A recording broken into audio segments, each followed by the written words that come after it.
go ahead. Good luck to our runners. Have fun. Thanks, Pops. I'm Chex Human, and I'm joined by Wasteland Outlaw. Hello. Hey, how's it going? Going well. So we have Mchan338 versus Spleebie, and this will be a very interesting race because these runners come from very different experiences. Mchan has run 100% for many, many years, whereas Spleebie is more of a newcomer and just started this category before this season of NMG League. Yeah, looking at race GGG, just trying to get some stats before, and it seems like, Spleebie's pretty new. Mchan's is a vet. They're both coming in at 2-0 in this season. Both average around that 148 mark, so it's gonna be tight. Yeah, it will be. So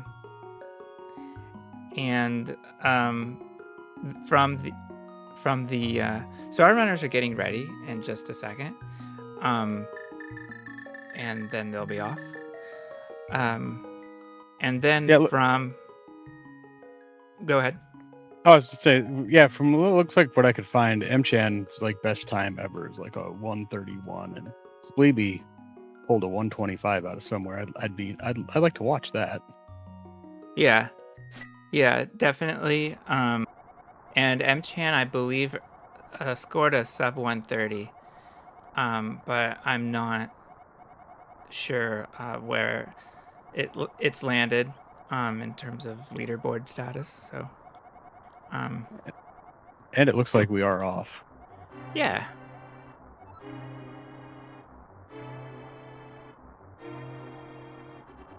So same as always, we have the escape sequence. We have Link running out of his house after his uncle, who doesn't have a very long existence in this speed run.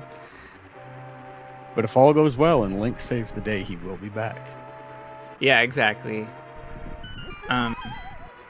So, yeah, in terms of differences from any percent, we are likely skipping the boomerang here.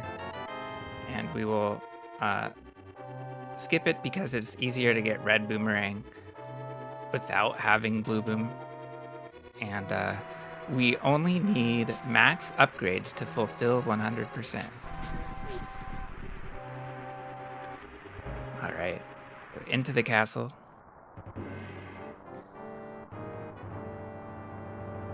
Not going to see much divergence here in escape.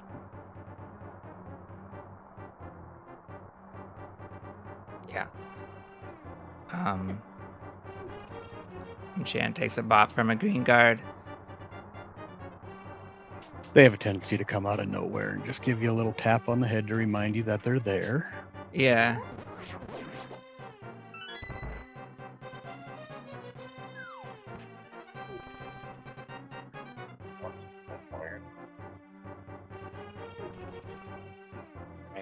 Right. Making our way toward the stealth room.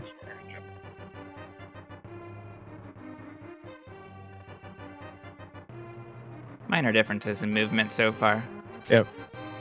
Mchan tends to do more air pumping, where Spleebie is hugging walls more often. Spleebie goes, okay. Both runners actually, okay, very good. Both runners did the spin to get the key and skip boomerang, and they both went a little farther to the right to execute the spin than I expected. That might be a normal thing, and maybe I do it wrong. Not sure. Okay, so Mchan's playing it safe by dispatching the green guard. That will ensure that it doesn't bother him. Yeah, he doesn't have that surprise coming up from the rear. Both chop the heavy knight down pretty quick. Yeah, very fast.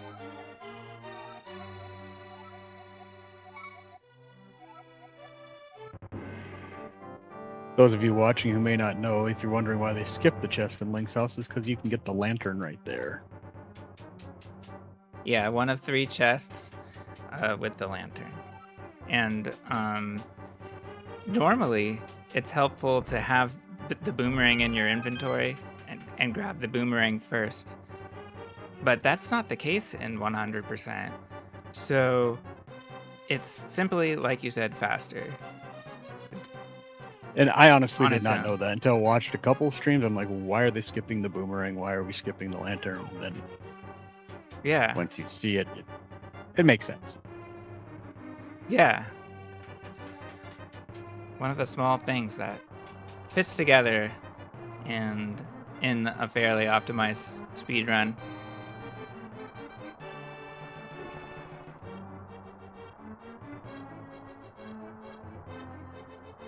And it is fairly optimized. It's not as super optimized as any percent.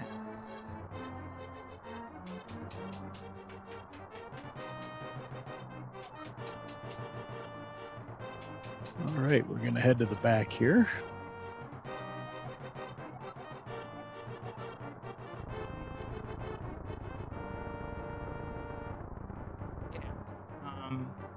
Yeah, I'd say so far the runners are about a second apart.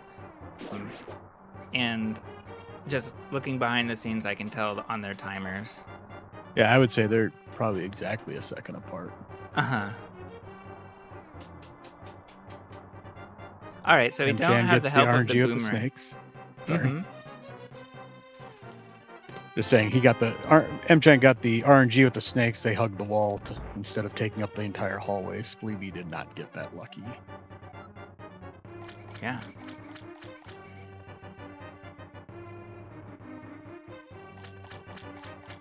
And in Dark Cross, Spleebie just slashed Snake out of the way.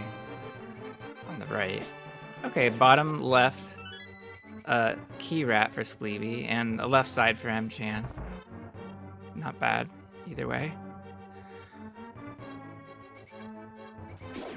Fun fact, in my years of playing the game, I didn't realize it was the same rat every time that carried the key until I started playing randomizer.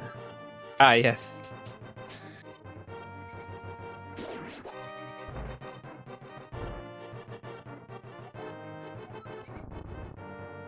Oh. Alright. Spleebie's out of escape, and so is Mchan. Both doing a good sub 6 on the escape. Yeah. Very, very close right now. And it's obviously early. It's likely the runners will be fairly close for multiple segments. Nice chest turn for Spleebie. Yeah, this is definitely going to come down to execution. It is, but of a little course, RNG. Yeah, you're right. We won't worry about the RNG at all. Says the guy whose race I just watched that had to do dig game 5 times. Yeah, that has happened. But we'll cross that bridge when we get there. Speaking of crossing bridges, we're going over to Eastern. All right, and Octorok gets in Spleebie's way. Other than that, no big problems. Mchan has no issues. Spleebie, no issues.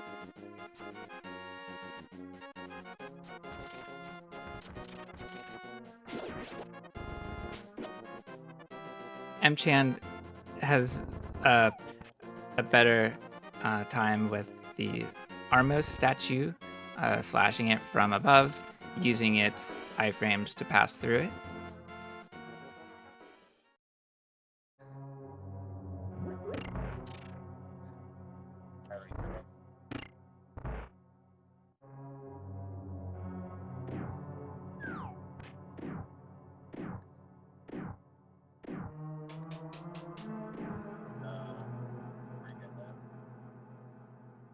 We're into Eastern Palace, by the way.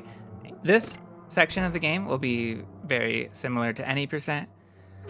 And there's, you know, just the difference of not having the boomerang still. In the next segment, we'll start collecting things.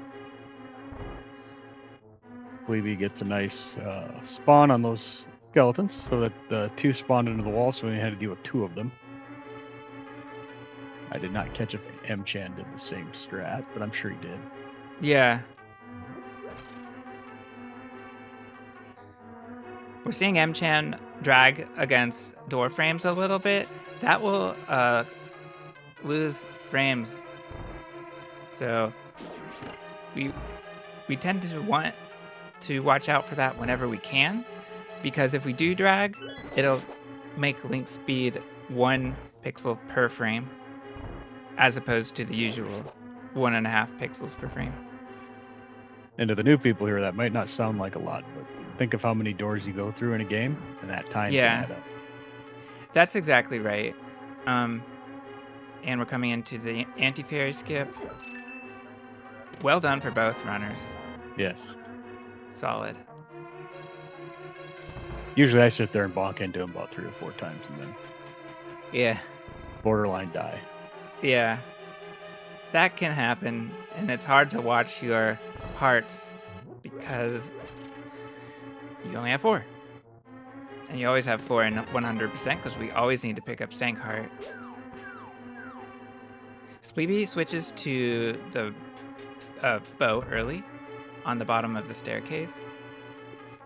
Probably helped him save frames on stair drag cancel, but I'm not certain.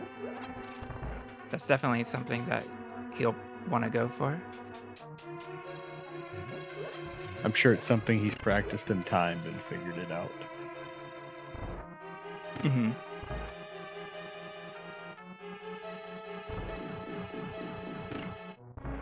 Looks like we're gonna have no issues with the rolling rocker room. The skeletons get a little out of hand for Mchan. Red Igors go down for Spleebie easy, and now... Oh. For some reason, Mchan didn't get as far left as he wanted to deal with the left-hand Igor. Just seemed like just timed a bit too early. Solid Armos for Spleebie. They're already down. And Mchan's gonna make short work of them himself. Making up maybe a little time there. Yeah.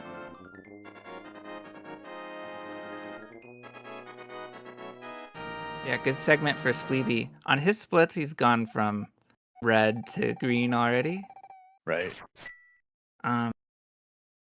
Mchan does not show his splits. Presumably, yeah, I don't want to presume anything. He just is not going to show splits during this race. I've watched a lot of Mchan stuff. I don't know if he ever shows splits. It might be screen real estate for him. Like I said, I don't want to, like you said, I don't want to speculate either, but if I had to speculate, it'd be screen real estate.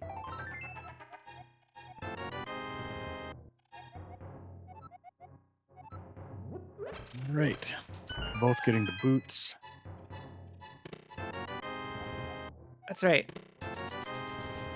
So we'll see immediately Spleebie using spin speed. Very helpful technique to get out of this long screen. If you were just starting to play either, you know, Link to the Past or Link to the Past Randomizer, I highly suggest that's one of the first things you learn how to do. It makes life a lot easier. It's a big appeal for A Link to the Past speedrunning, in my opinion. Yes. If you can't get it down with the spins, with the sword spin right away, when you get the hook shot, it makes it a little easier and you get the timing down a little bit better. Yeah.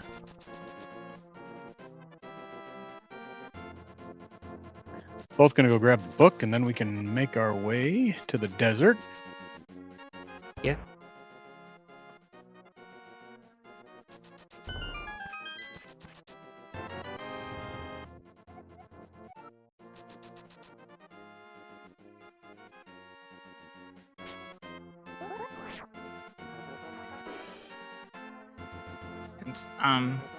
Kind of curious how both runners deal with this. Yeah, both runners go full down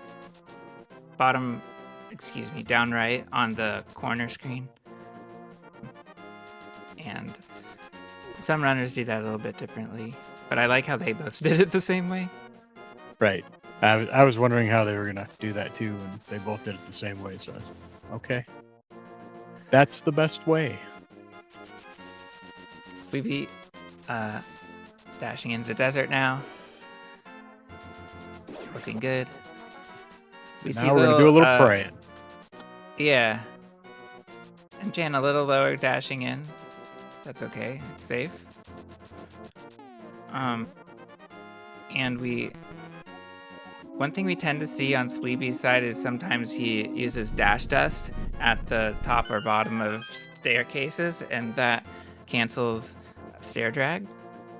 And that can save 10 frames. Usually less, but it can save frames.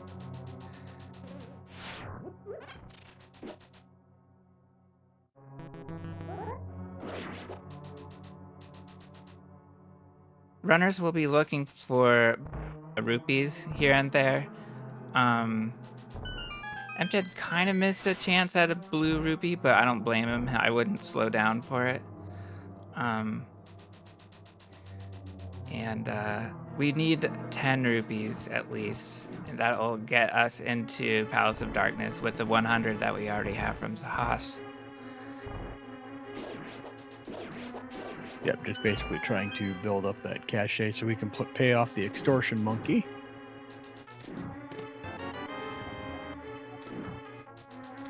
Runners have had to pause a little bit for cannonballs.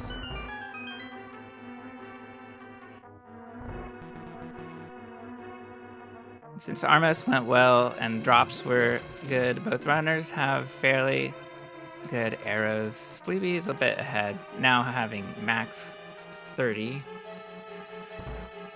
Picking up the mitts, and I'm guessing those 30 arrows are going to come in very handy when we get to Lamos.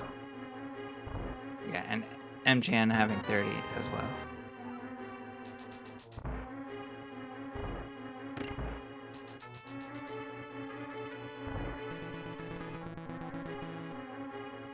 Okay, time to start collecting things. We have to be careful not to jump off of this ledge. Spleebie's so close to the edge. Yeah, I gasped. I held my breath there for a second. I thought we were getting ready to start all over again. Yeah.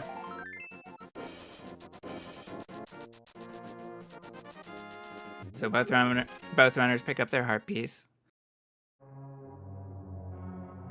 100% means we need all items, all item upgrades, and all heart pieces. So.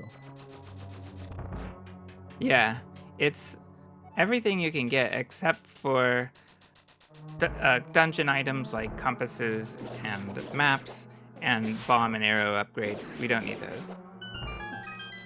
Right. I meant to mention that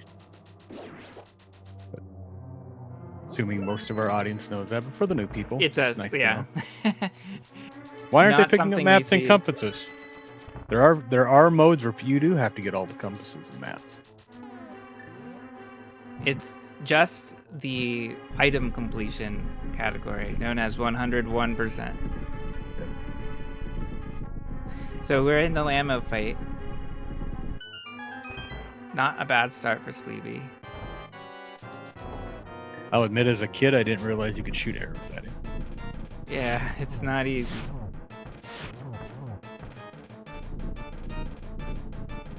So it wasn't the second or third cycle Spleebie wanted, but cleans up the fourth cycle, so not bad. Ooh, that third cycle for Mchan not going his way.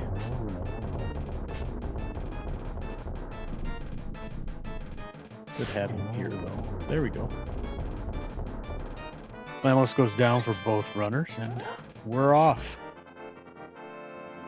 Yeah, so Spleebie passed his target by a couple of tiles, but now has made his way into the cave where he'll get Aegina's heart piece.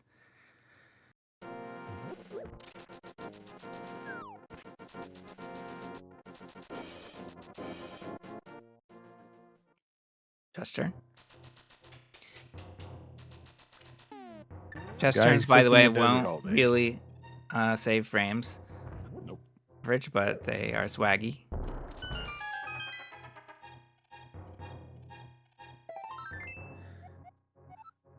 Make our way out of the desert. Gonna make our way now up the mountain. Make our climb.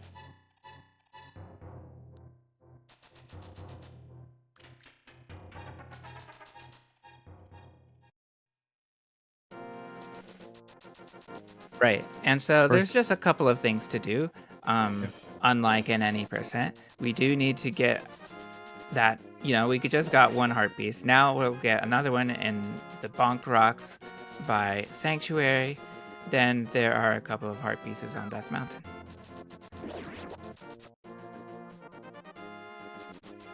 So Spleebie will get spin speed here. Does he do it? Yes, he does get it. I don't think he misses that often. I notice he's kind of got my strat. You do it as you go up the ladder. If you get it, you get it. If you don't spend all day there trying to get it. Right. Oops. I think Mchan overshot, yeah. Yeah, thus losing his speed. This screen is really hard. Watch this on Spleebie's side. Yeah, Spleebie got hit by the crow, so he had to re-pick up the rock, which is so painful. But the only thing I hate more than those crows are the death dactyls. Yeah. At least the crows give up. So Mchan's playing it safe on the initial dash upwards, which is a good call. Now Mchan gets a bop, but it may have saved him frames instead of losing frames. Yeah, I think he actually got the bop as the crow hit him, and he was throwing the rock, so it actually threw him forward a little bit. Yeah, it throws the rock quicker if it's done with good, fortunate timing.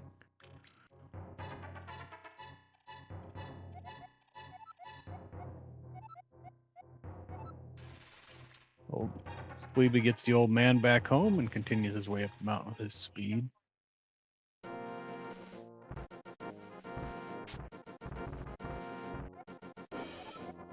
Okay, I said I hated the death dactyls. I want to recant that. It's the purple turn to stone guys. Yeah, dead rocks are the worst for sure. Dead rock, yes. I couldn't remember their names, so I've got other names for them, but PG-13. All right, so Spleebie has a nice setup here, grabbing the wall, and there we go. So there's a quick bomb jump setup that you can do, and we just saw Spleebie do one of the variants of it. Let's see what Mchan does. Mchan goes directly to the item. This is interesting. Mchan does it the way I do it, or yes, the way I do it, and Spleebie did it just a titch different. Yeah, definitely. And Mchan needed a manual lineup, so you saw him sort of adjusting his pixel lineup, whereas Spleebie didn't really have to do that. Everything is aligned for him using the diagonal walking from the alignment set by the torch. I'm definitely going to steal that. Yes, except that you do need to look at the ledge at the very, very end. That's the only thing you need to look for. Well, Spleebie's now in the coffee break segment. He's get up, go to the bathroom, get another pop or soda, or go say hi to the wife and kids. I mean, you got plenty of time here. I'm not sure what's in Spleebie's glass today. For those of you who haven't figured out what Spleebie's doing, and Mchan's about to do it too for the newcomer, for the new people here, they've done is they've hit the crystal block, the gems go down, then they shoot an arrow or a bomb, whatever one you want to do, and then go stand on them. And if you do it right, the gems will come up and put you in the iframe mode, and you can just stand there all day long and nothing can hit you. Yeah.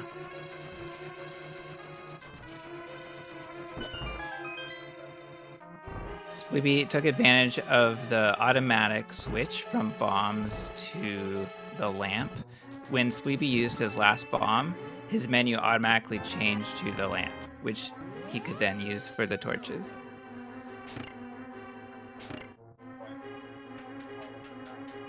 All right, so we have the petting zoo room.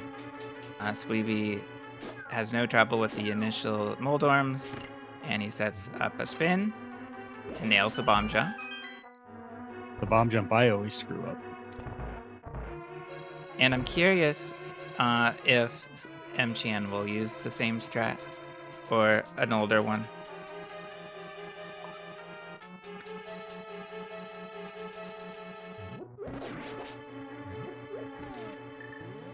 Spleebie is into Moldorm. One of the most loathed bosses in the game. Yeah, Mchan does use the classic bonk strat. That's quite interesting. Better than the swing and pray strat. Yeah. Spleebie makes that look easy, killing Moldrum in good time. And now Nice. we're gonna watch Mchan hopefully do the same thing.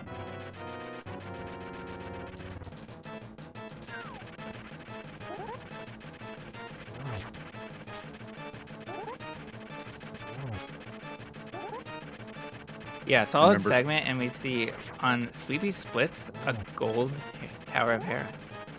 Well done. Oh, nice. He bested his par time. So congrats to him. Ooh. Okay. Yeah, this is fine. All right. You know, nice a small fight. outlaw in 1991 just felt for him because that was the worst boss I ever had to deal with growing up as a child. Yes, of course. Yeah, it's pretty rough for sure. And now I've grown to not mind him so much. But Mothra, yeah, if I can skip him when I'm randomizing, that's great. Yeah. All right, so Spleebie is into the Lost Woods now. And he's skipping the tree pulls that we normally see in any percent. And that's because we will get rupees later. We need a lot of rupees for Village of Outcasts, and we get 300 from the Dark World. Right, you get the 300 from what I would call Hype Cave in the Dark World. Yeah.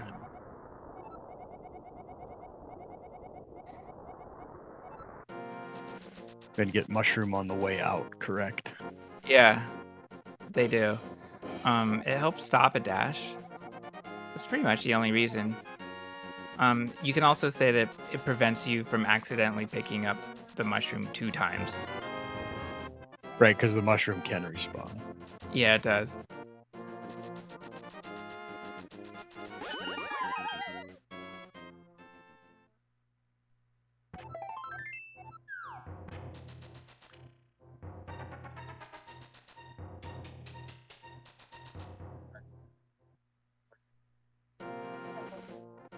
Looking at chat. I'm sorry. Looking at chat, Spleebie, I think, was talking about when I gave him his introduction.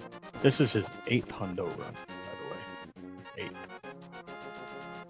Yeah, that's right. And 3 of them are league races. So I assume there are 5 practice runs. Maybe multiple of those being qualifier attempts.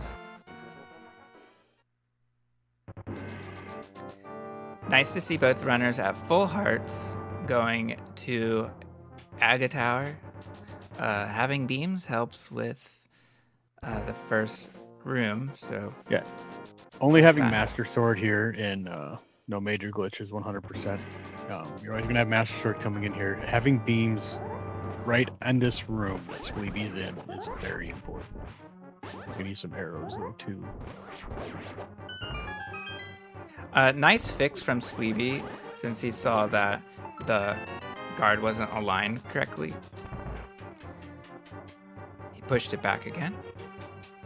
Oh, I think I saw Spleebie dash on the right, dashing in to the castle doors, and Mchan dashed on the left.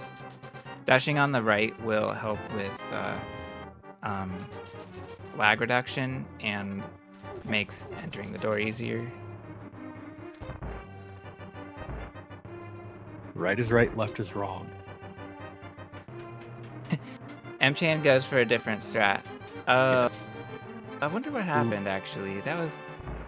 So, basically, the guards are supposed to come all the way down, but for some reason, they didn't. They stopped and then started swinging. So Mchan had to make up the rest. But it was a good ad lib. Yeah, it was. Mchan giving the thumbs down in his video there. He did not like that from them. Yeah.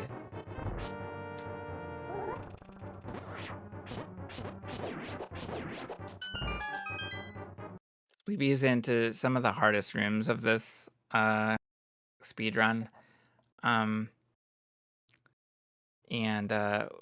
we're missing his circle of pots, unfortunately, but it's a hard room, especially without the boomerang. Oh, Mchan had to go for the backup pot in the Dark Pits room. That's a very difficult pot to grab. So, well done making up those rupees. All right, so we're back, and Spleebie is going into...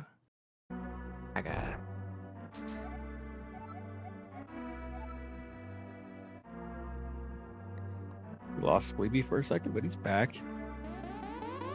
Now he's just waiting for the maiden to disappear. So Mchan may have made up some time on in Circle of Pots because his was solid. Oh no. Spleebie, help. So Spleebie almost missed a blue or an energy ball spin. But he didn't. He's fine.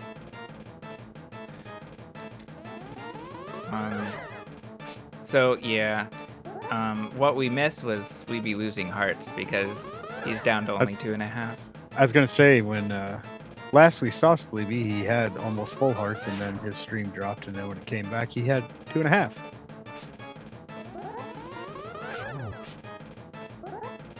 Yeah, something and went horribly wrong. With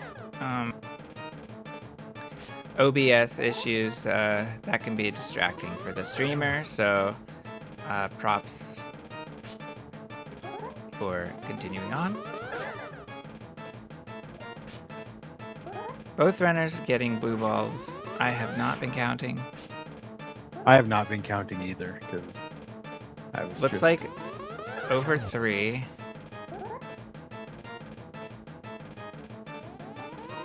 It's over 5. Chief Salad asked in the chat, "Are the seeds aligned so both runners get the same number of blue balls?" No, they're. It's all RNG. Alright, looks like it's 7 or more. And Spleebie reports 7.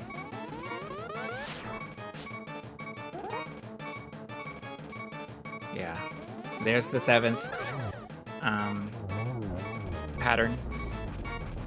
Okay. Chief, just so you're clear, Chief. On the randomizer side, yes, people run the same seed, so they all have the same pattern. On this side, they don't run what they call a seed, so it's just RNG. Whatever they get, they get. Yeah, this is speedrunning the original game. So you get what you get. I agree, Mako. The RNG does make it more exciting. It's exciting in a different sense than purely racing. It's different. There's like you get some back and forth that you might not get otherwise, and you may have a situation that's much more of a solid lead change after the mini games. Yeah, we'll see what happens. If you have two racers whose skills are outweighed by each other, then it might be a great equalizer. Or it could end up being that thing where the best runner may not win because the RNG killed them. Yeah. And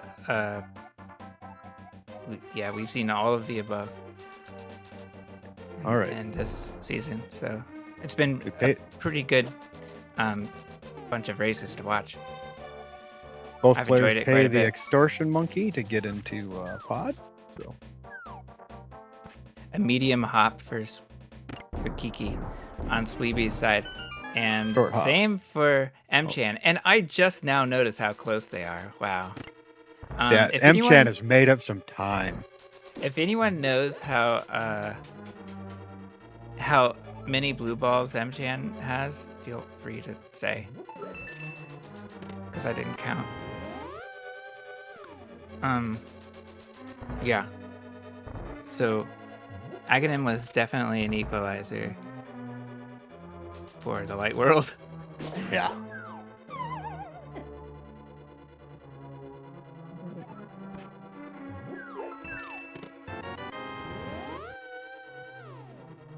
And now we're going to play the key logic hell that is pod. Yeah. The logic is It's a lot of keys. spend a key to get a key. Yeah. So we just need to get our big key here, and then we will go to the arena and then get another key, do hammer jump.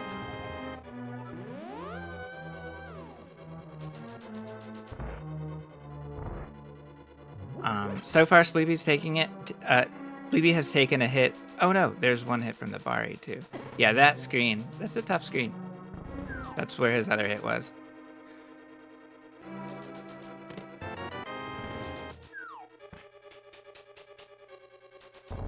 Both runners racing to the back of pod. Yeah, it's time to set up hammer jump. We see Spleebie apparently needs one more frame upwards. He gets it. And it looks like he's in place. Yeah, it looks good. Mchan's setting up now. Looks like he's in place. He set two bombs at the same time. Nice strat. Looks like he needs to get closer to the bomb, and he's good. Nice.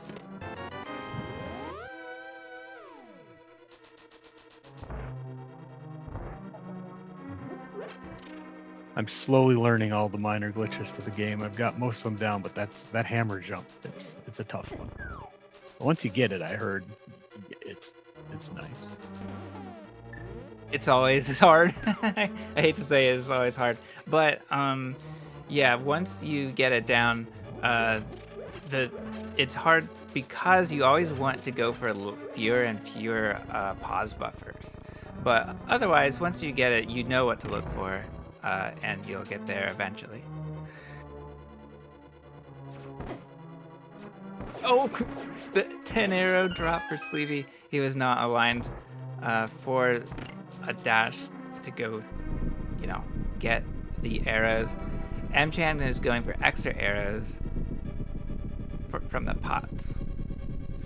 So, not ideal for Spleebie, but it's not make or break by any means. I'm sure he's shaking his head right now like, I can't believe that.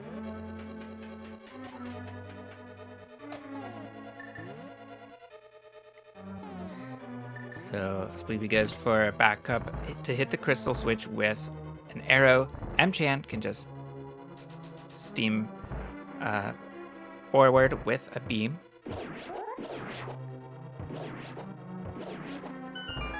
The turtles don't go Mchan's way, unfortunately, so he loses a bit of time here. Yeah, the turtles went Spleebie's way, not Mchan's way, both choosing to kill them with the hammer. The good strat, if it works, you gotta get the hammer right on the turtle. If you don't, you flip them back over, then they're twice as fast. Yeah. Alright, spin speed is activated for Spleebie, and that allows him to use hammer hits that reach a little farther. Mchan goes for the classic strat of holding sword out. And will he go for... what does he go for? He goes for slashes. Spin. Yep. Nice. Even though it takes 8 hits to slash Helma, it went very quickly for Mchan. And it wasn't necessarily 8. I believe he did a spin, which is 2. Yeah, usually there for Helmasaur, I like to use the arrows, but if he starts his 2 times speed faster than you think he's going to, your arrows will be off, and it's just quicker sometimes to slash. Yeah, I used to do that.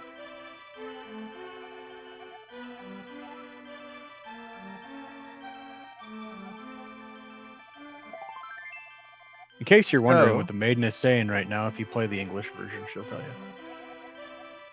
you. Yes. This is true, she will tell you. But, yeah. I don't remember everything about it. But I do... basically that there's 7 of us to require to open Ganon's Tower. And yeah. the more you collect, the number goes down. Yeah, and she marks your map with Correct. those 7 crystal locations. Yes, the first maiden does mark your map. Yeah, whenever you hear the piece of heart sound effect, that means that your map has been marked. Are you trying to tell me for over 30 years I did not know that? Yeah, it's a little piece of trivia. In case of those of you who are wondering, I received A Link to the Past in 1991 as a Christmas gift with a Super Nintendo under the tree. So there, I just aged myself. But was it the English version? Yes. I think it had to be 92. Or 92, sorry. Yes.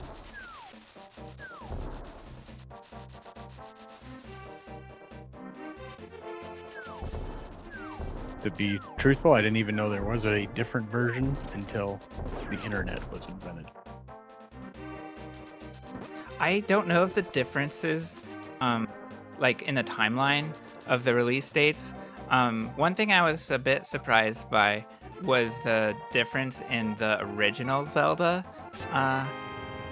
The Japanese version came out a year and a half before the English version. Oh, the original gold cartridge NES, yeah. Yeah. And like we weren't ever supposed to get it.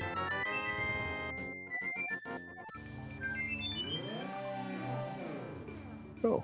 Yeah, I don't going know through. that part, but sure. Oh my gosh. Skulls start to be annoying in this part of the run. That's skulls in the bushes. Both foot flop there. Mchan chose to do K45 first, and now Spleebie's going to K45 after doing Stumpy. And Mchan is doing Stumpy now. Yeah, I like Mchan's strat. It feels more comfortable for me. It seems more natural because you're going back to the Dark World anyway. Yeah. And Oh, for wait, me, no, I don't.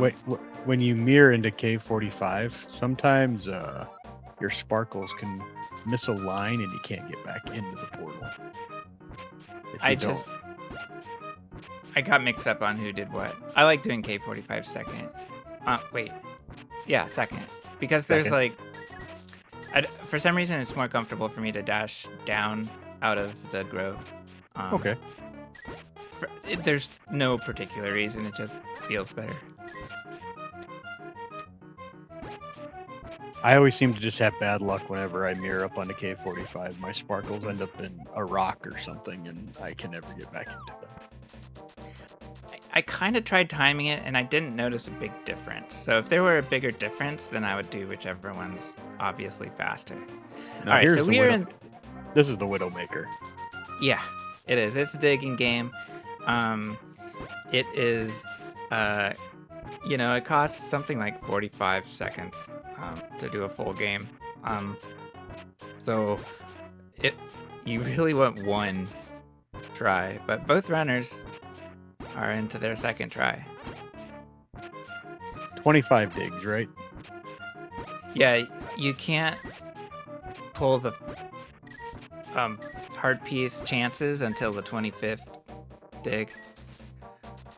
Oh, there we go. Mchan gets it.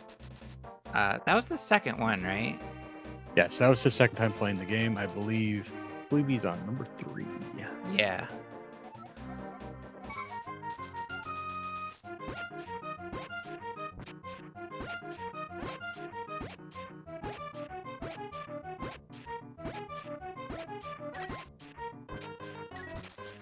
For the new listeners who are wondering why we play the Japanese version of the game and not the American version, it's because that year difference, they actually patched it.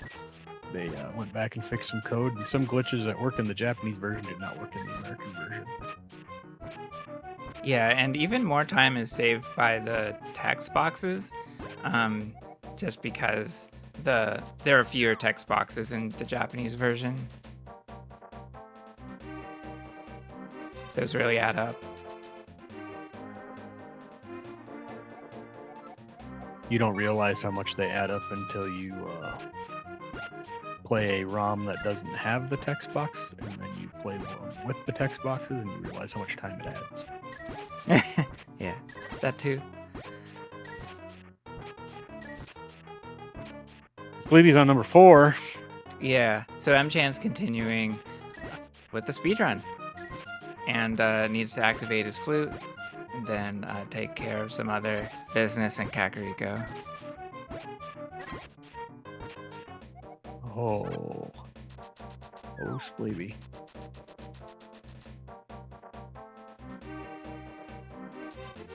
Five.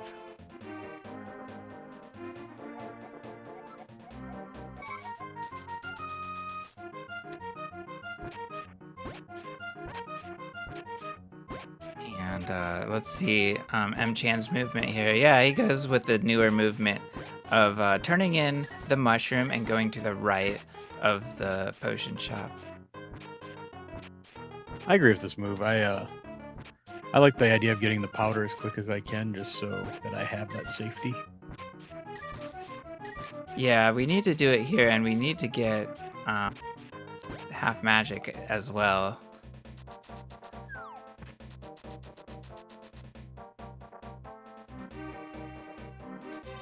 Spleebie's still on the digging game.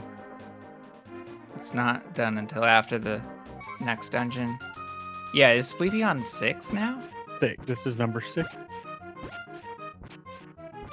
Yeah, this is quite unlucky. Mchan pushes the block. I don't see that often. I missed it. I'm just watching Spleebie's right now. Yeah. It's definitely like, you know, we're waiting for that hard piece. We want to see it happen. It's almost like watching a car wreck. You don't want to look, but you have to. Yeah, you do have to. Oh, it's 7. Yeah. Yeah. People in the crowd, I know he can't hear you, but let's cheer him on. Yeah, send energy. Yeah. Oh yeah. So Mchan has very few rupees. I noticed 240 coming out of the well is 90 less than we normally want. So we'll see how chess game goes. That's Mchan's next stop. And as bad as things are right now, there's still chess game to get through. Both runners may have, Spleebie restarting dig game again. Yeah, is this number 8? This is 8. This is 8.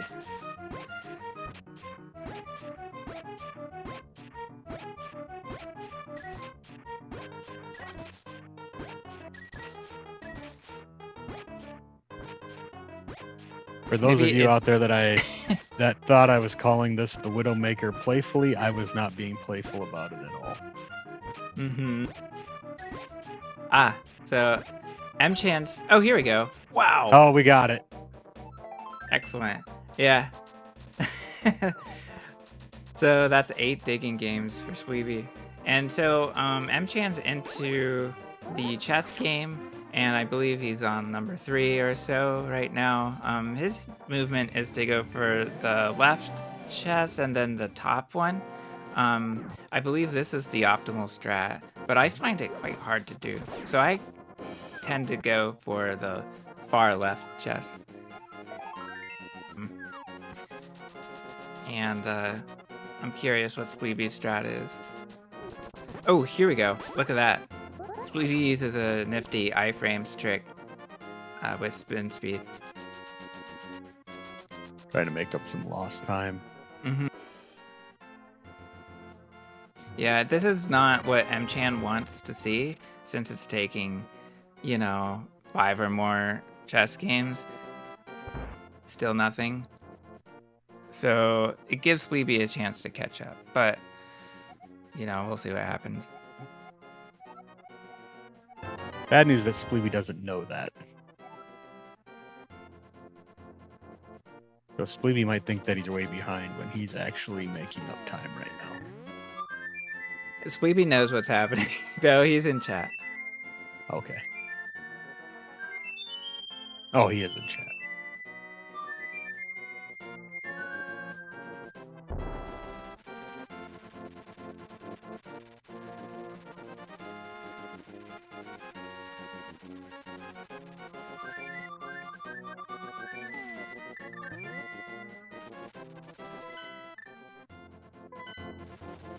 Oh, here we go. Mchan's got it. So Mchan gets it. yeah, he's decidedly ahead at this point. And yes, he does need to go to the brewery next to pick up his red boomerang, an item that is dynamic because it's 300 rupees if we already have a boomerang.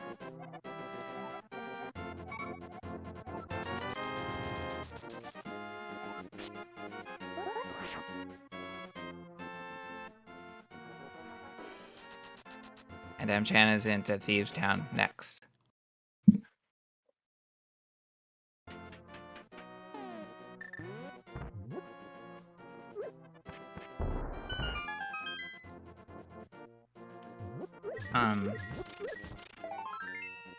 Spleebie is slightly low on rupees. He doesn't really like win many rupees playing digging game. But he'll be able to make up rupees in the well.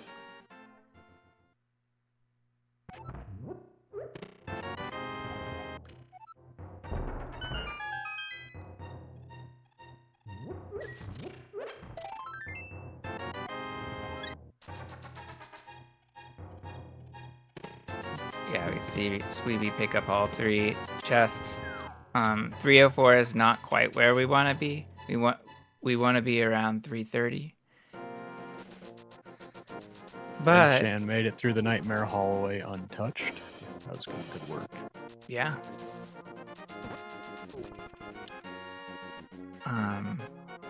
We do have chances to get 100 rupees in chess games, so we usually make money while playing it. I'd say you can make money in chess game. You're not making money at dig game. Right.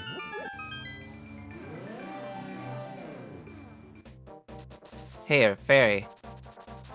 It's hard to stop for that fairy. I don't know what the time loss is, but it's probably faster than powdering for a fairy.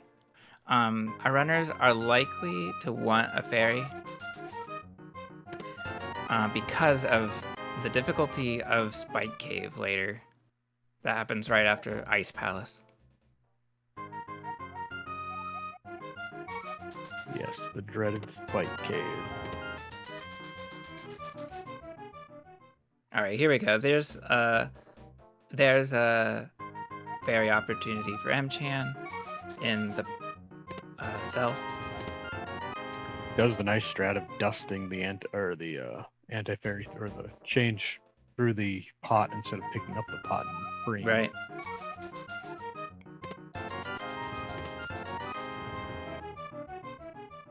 Mchan picking up his Titan's mitts, and then we're gonna go fight blind.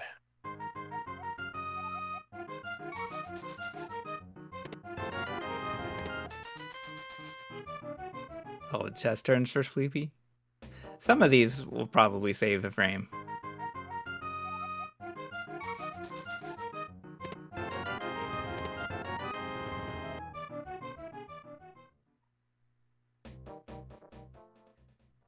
Mchan's going to go for the scripted fight.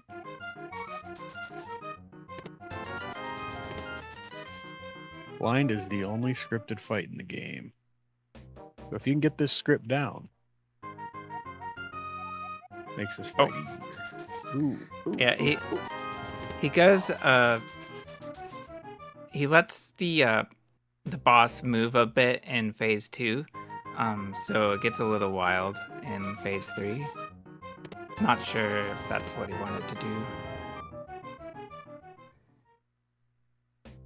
I mean, he recovered well out of it. Yeah. Unfortunately, Spleebie is getting lots of chess games as well, so it's not his opportunity to catch up.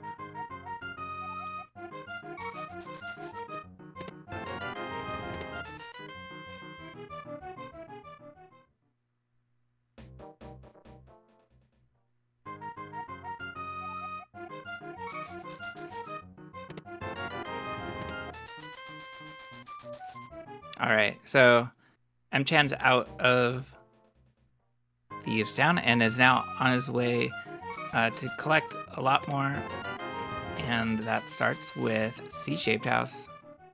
Armos is not scripted because different weapons do different damage to Armos. Blind, no matter what you hit him with, he has to be hit 9 times. Joss was asking a question in chat, asking if Armos was scripted. I see what you're saying. There's just no reason to use anything else, so we always use the bow script. Right. I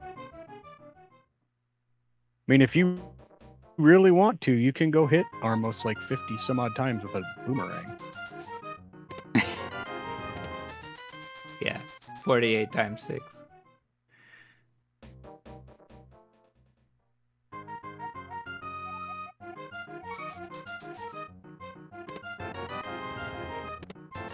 I haven't been counting Spleebie's chess game because yeah, sure it's too much. And Spleebie is over 900 rupees now, so he won't be pressed for rupees.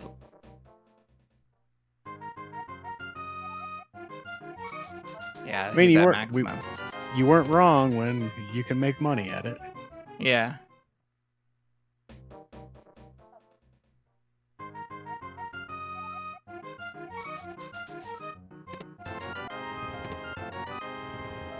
Okay. Mchan turns in the sword and is, at the time being, swordless. He can use this time to pick up the powder. Excuse me, half magic. And then he can get tempered. He's also got the purple chest behind him, so he'll flute with that after picking up tempered. Yep, flute over to Dam and then walk over to Desert and get it opened up for his bottle.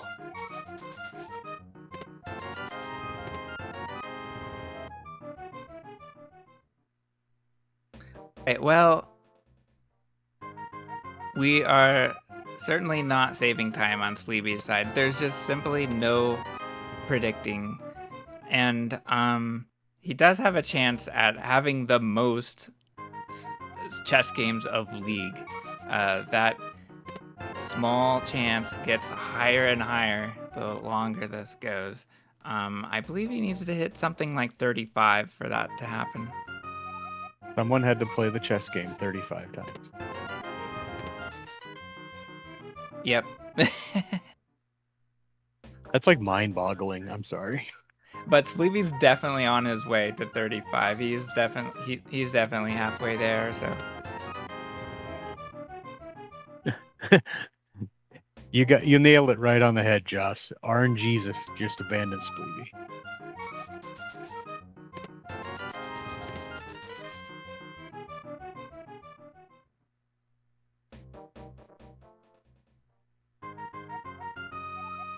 Yeah, someone's gonna have to go back and count these chess game attempts. Yeah, I assume Spleebie's counting. He tends to count things when he does streams, and he appears to be doing some kind of tally. I'm not sure how he does it. It looks like he reaches down and does something every time he has to play. So Yeah. could definitely read his lips. He is not happy right now. Yeah. It's what we sign up for. There's simply no controlling for it. There's some days RNGesus blesses you, and there's days that he has to humble you a little bit. Mm-hmm. We've all been there.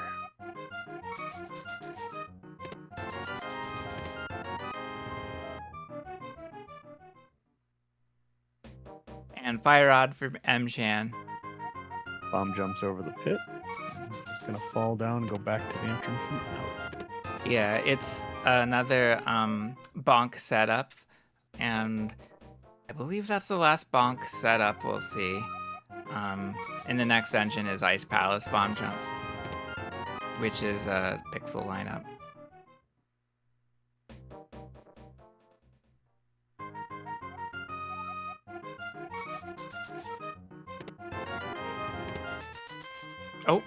Oh yeah. Oh, Mchan. So what happened was he was caught by the wall master and had to redo the last 2 rooms. That just had to do with recoiling from a beetle. I missed it. I'd assumed that he'd gotten caught by a wall master. Yeah.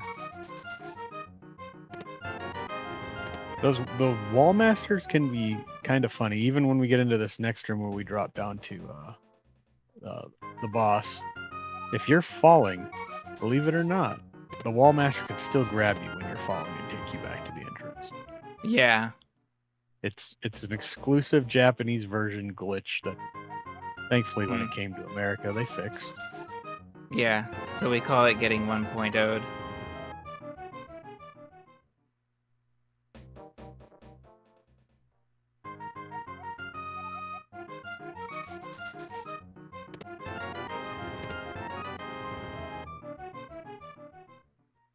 Oh, make short work of the boss. Nice. Good fight. Usually I end up whacking her into the spikes about 7 times, so none of the damage counts.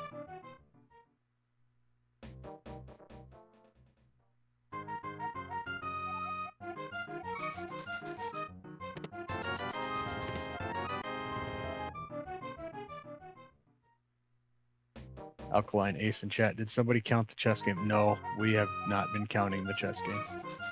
Can't count that high, yeah. So it's likely that Spleebie is counting, and after it's all done, we can also do a double check and review the VOD.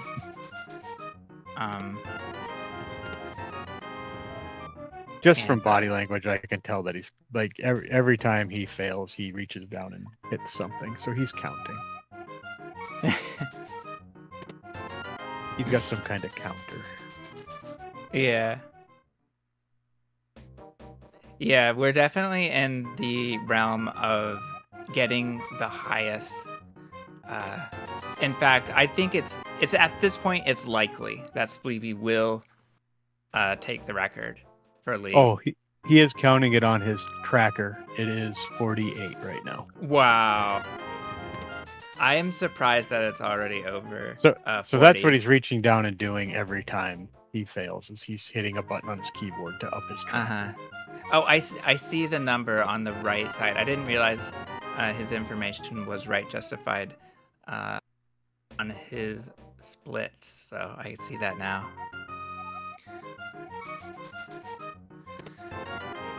Yep.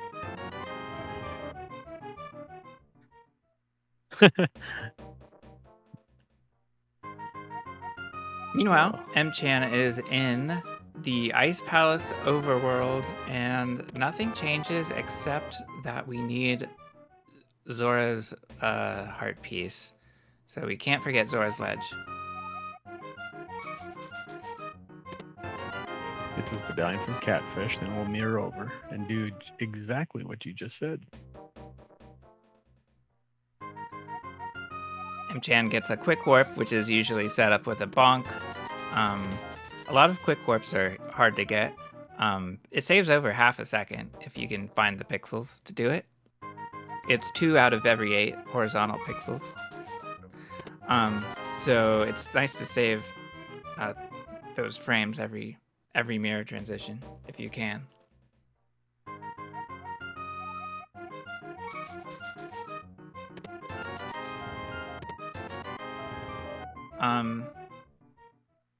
So I'm kind of curious about Mchan's pace.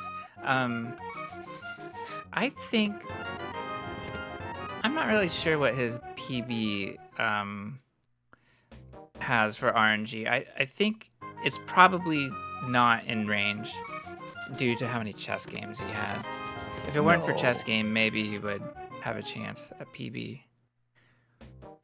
Let's see.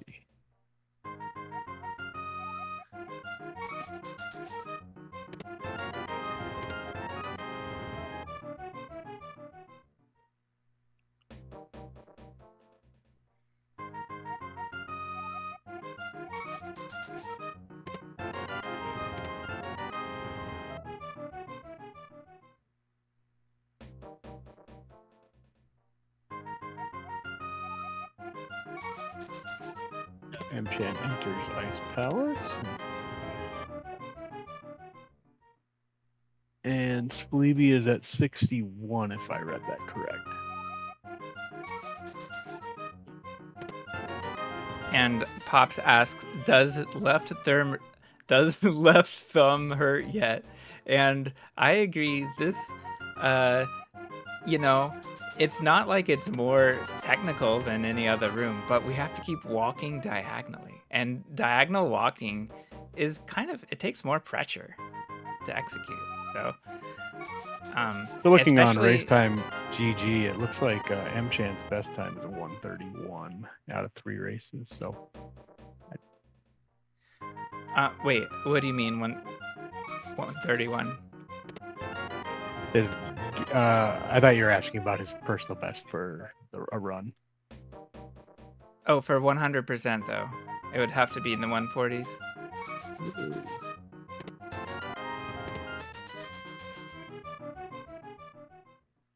Yeah, I'm not seeing it. But I believe you are right. Oh, I believe it's that 147. Okay. I can't find it for some reason, but I believe you. I'm sure he can correct us. Mm-hmm. What board are you looking at?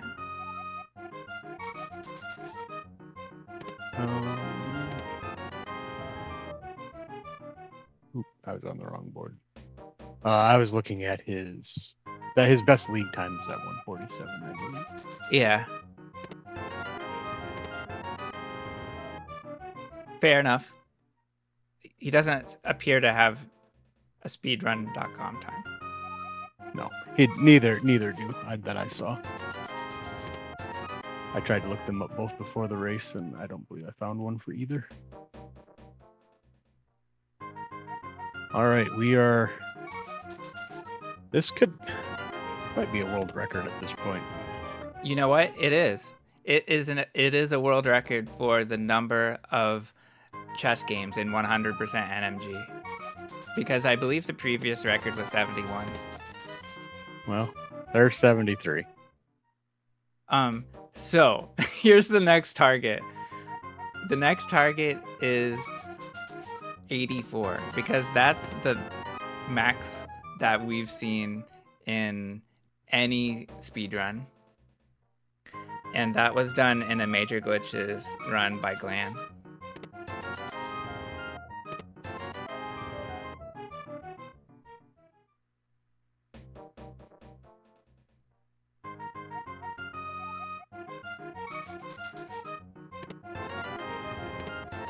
This is pretty crazy that this is happening to a runner with a counter on his stream Right. layout.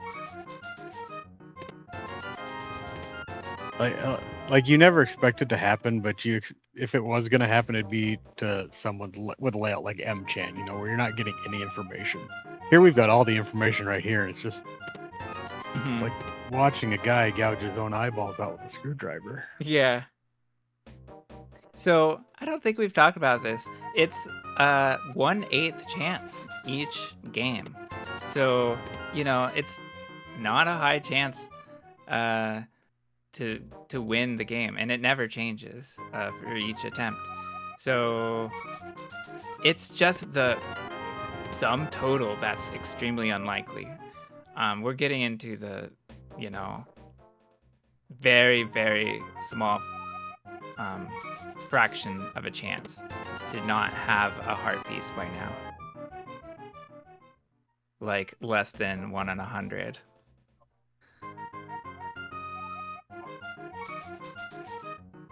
There it is. Oh, 81 says Spleebie. So Spleebie does not need to get this next brewery at this time. He can save it till after Thieves Town, but he's that's gonna get not, it anyway. Yeah, that's not the route that Spleebie's gonna adjust to at this point. And meanwhile, shout outs to Mchan, who completes Spike Cave without using the ferry. And I will. Before the race, I was watching Mchan practice, and that Spike Cave with the rod and the cape with dashing was something he was practicing for a while there. Yeah. Which kudos to him, realizing what he needed to practice and then executing.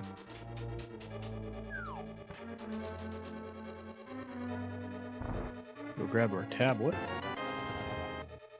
So Mchan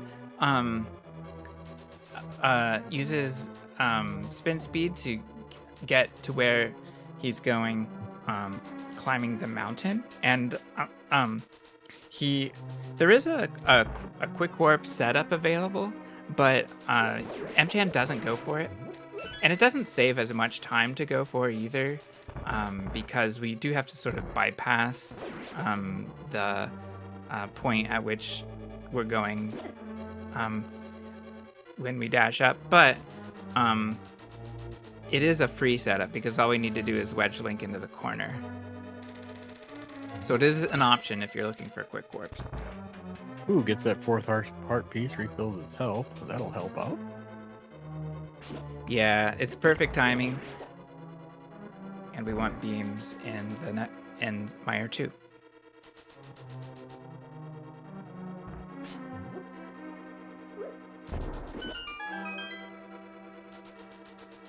For those of you out there thinking, hey, shouldn't we be going to Swamp right now? Oh, no.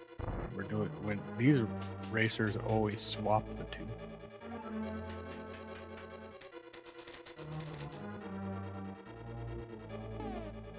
Or not Mire, sorry, Swamp.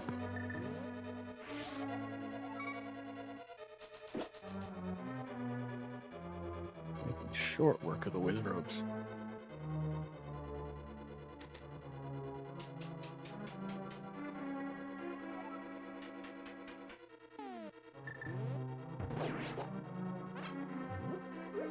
Chat is now talking about the percentages and the odds of what the odds were of him having to take 81 tries, and it's like Josh has come up with 1 in 348,565. Yeah, I don't know how to check your math, unfortunately, Joss. I'm not, like, I bet you're right. I'm not specifically, I'm not as interested in the chances of 81 as anything over 80. That's what's more interesting to me. Well, as a guy who could barely pass algebra, I'm going to say his math is correct. Okay. Thank you, Joss. Another long cut scene to expose the big key chest here in Mire.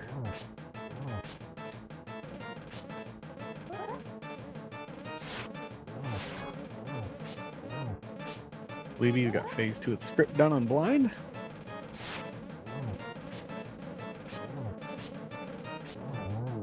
And he nailed it. Didn't go Spleebie's way, because blind was not left of the light window, but that's okay. He takes care of it.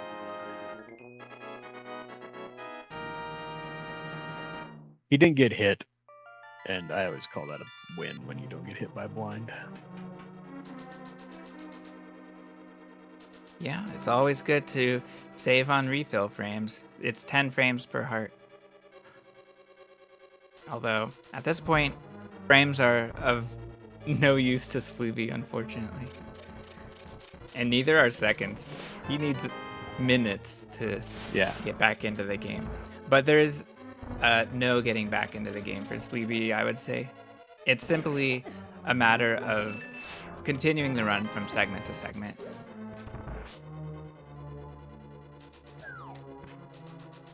And we'll see how our runners do. We get Top Rock Frog Talk for Spleebie, an optimal strat. But hard to pull off because there's a very narrow frame window to where you can talk to the frog at that Y pixel.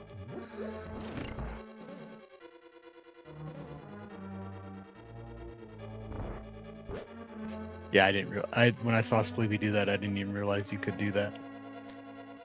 And we get spooky action for Mchan. There's 3 rooms in a row where we can offset the area of effect of the fire rod, and it's pretty amazing that it works. And it works 3 rooms in a row for 3 crystal switches in a row. Well done.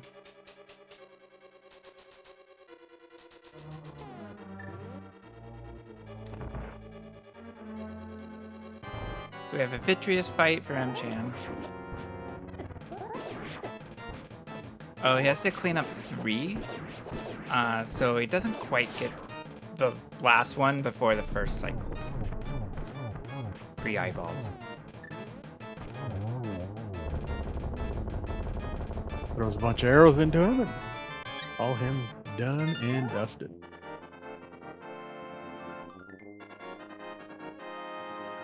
And we get frontwards powdering for Spleebie.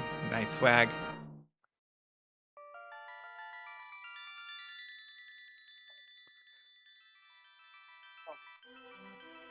This chess game may have got me down, but you know what? Can't mess with my swag. Mm-hmm.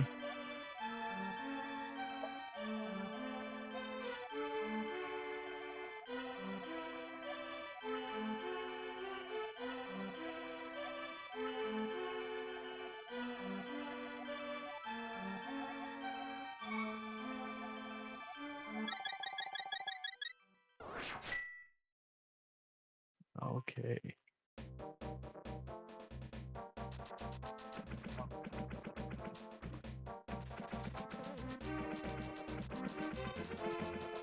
And Mchan, I'm gonna go ahead and zoom on up here to checkerboard.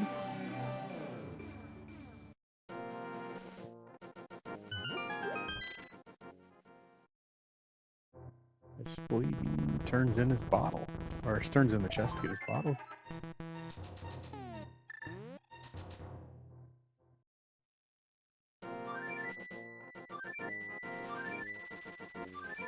Oh, that was a random fairy for Spleebie. That's funny. Is that under the bush? Yeah, it's like, it's just right there. But yeah, we can't rely on things like that to catch optimal fairies. Usually when those happen, they just kind of surprise you. Yeah.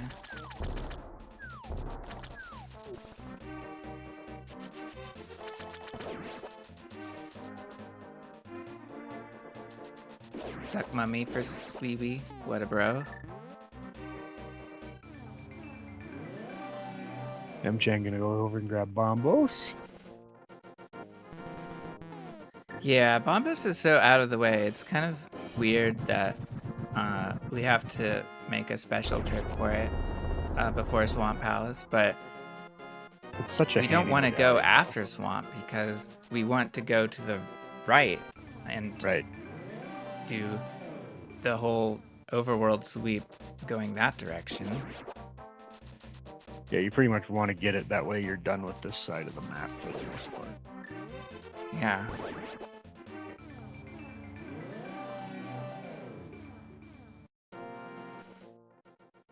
I'm kind of curious whether we can get it after Hype Cave, but that would involve going down a transition and then back up.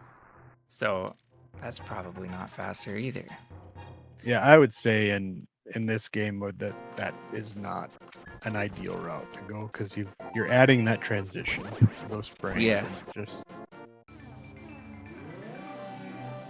Yep. okay, chat. We get it. You're all doing math. I love that there's been We at should get least them a 3 whiteboard. solutions. Yeah, whiteboard. That would help. Oh, Google's doing the math for them. Okay.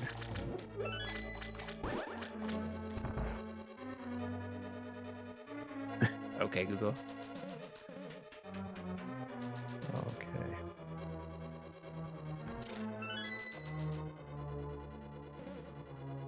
It's quite interesting, as a player that's been playing a lot of rando and just got really back into, no major glyphs 100.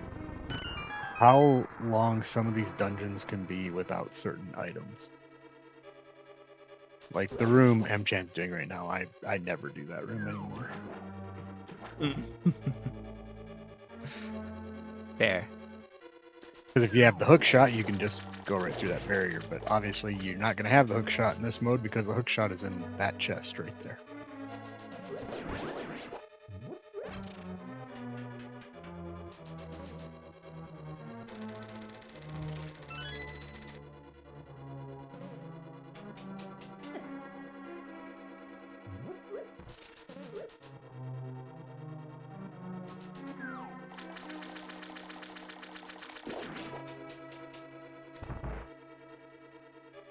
Mchan doing the great run around to hit the switch, flood the room, and then I assume he's going to hit the switch again. Run back around.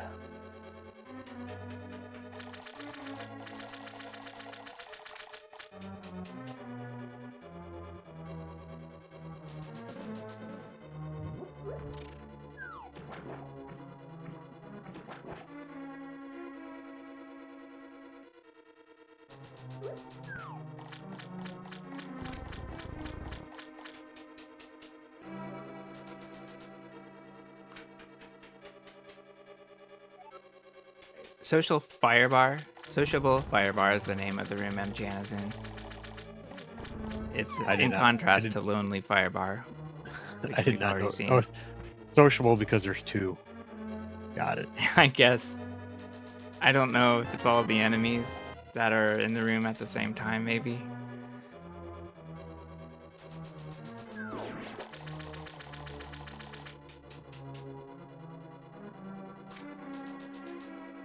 There's the bonk setup for Spleebie. And did he get... Yeah, he got a quick fish as well.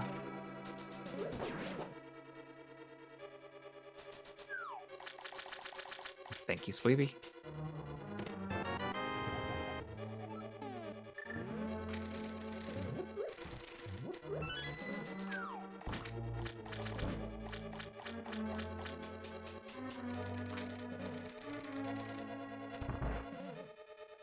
This is called Hook Dash. We get a Hook Dash on the statue that Mchan is pushing. That allows him to pick up the pot. For some reason, it takes priority. Right, in case anybody's ever wondering, and again, if you're new, when he's pushing the statue and he's moving back and forth, the statue actually moves quicker if you go side to side like that. Only when pushing, not pulling. Right. Obviously, you can't move side to side. So if you can ever push a statue, always push, don't pull. Yeah. I agree with that in real life as well.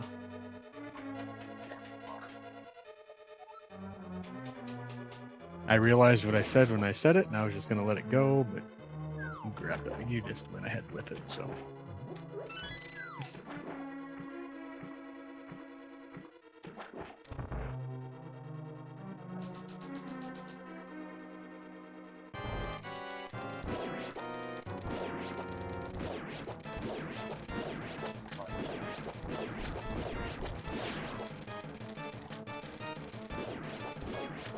Nice use of the hookshot's iframe there to not take any damage from those puffs on Mchan's side. Spleebie burns everything, and ice too.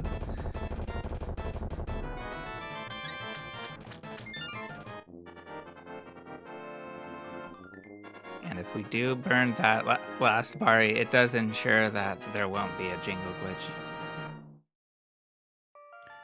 A jingle glitch can occur if we just destroy all enemies on the frame that we leave the room.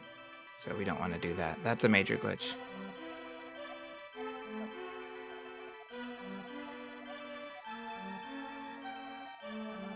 Aries get out of Spleebie's way in bombable floor. That's nice to see. Spleebie gets the bomb and perfect to get the gems back up, thus setting up his bomb jump down here. My tip of the day, if you are a new speedrunner, if you're just playing A Link to the Past, learn this bomb jump Spleebie's about to do. It'll save you a lot of headache and pulling out hair in Ice Palace. If you have to do Ice Palace the vanilla way, the way they intended, it is not fun. Yeah, this is so hard to do Ice Palace the intended way because it expects hookshot. And that's not really going to happen in an NMG speedrun setting.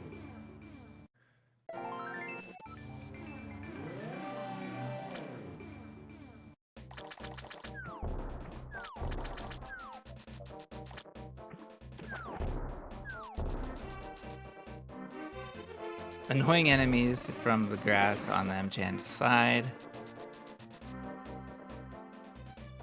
So we didn't really talk about Cold Stare. Cold Stare is a very dangerous enemy in any percent.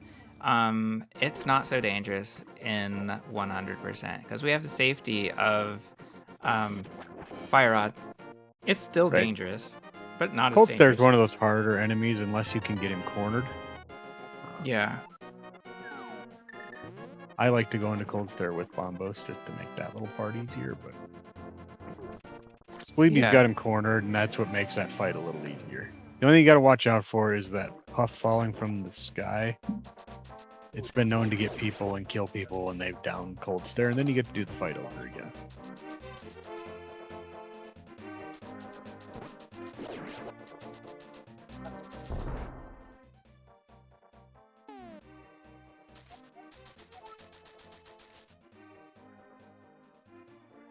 Mchan gonna go. Very nice bomb dupe. Yep. That helps save time running around that raised area. The setups Mchan pulled off was simply tapping A to let go of the box of the bomb immediately at the entrance, and then walking steadily to the transition, and that always ensures that we're at 0 at the transition. For some reason, when we transition, when the bomb timer is at 0, the bomb just follows us to the next screen. And there's a 12-frame window where that happens. So it's not that tight.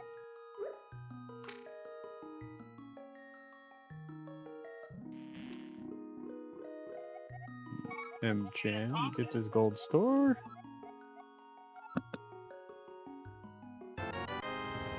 Okay, Spleebie slashed a bush to fill his hearts up to give him a chance at a good spike cave.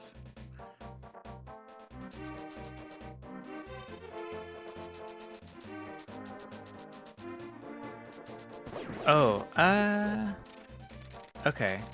This is slightly dangerous, but okay. I didn't realize it, but Spleebie was not confident in making it to the end. And so he used the fairy on purpose, which will save time over dying and reviving. I have found that it's about equal to use a boomerang. It's probably optimal to use a boomerang, but I haven't figured out the movement to make that happen. So we see Spleebie in the corner. That's where we get a free quick warp I mentioned earlier, and we see Spleebie just needs to walk left a couple of frames to adjust. And Mchan is in the graveyard ledge. I found this to be a funny room in 100% because it's easy to miss that bomb throw, and there are a couple of reasons that can be a difficult throw. But I found it to be more or less consistent without fail. Yeah, I took. I've known a few people I've watched that it takes them a little understanding that you got to pick up 2 of the pots at least before you throw that bomb, or you're gonna miss it every time. Really, 1. Just 1. Is it 1? Yeah. I've always done 2. 2 is safe.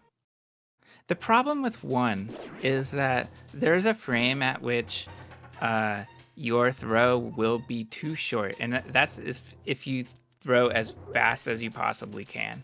The throw will just be too short. And it's not short by much. It's short by 1 to 3 pixels, that is. So that's all we need to just be that much farther to be consistent. And so if you pick up 2 pots, you're definitely going to be in range, no matter what kind of throw you have.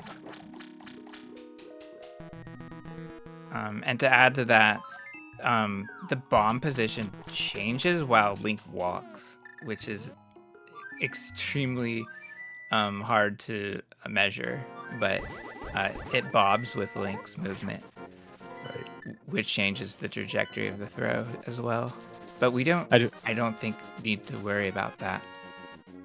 I just know it screws a lot of people up because they're used to where we've thrown bombs before. It's usually when you drop down or enter the room, you just pick up the bomb right away and throw it and chuck it. You don't even have to really worry about it. But that one, you kind of have to set it up before you do it. Exactly. If you just walk in there and chuck a bomb, you're going to be short every time. Yeah.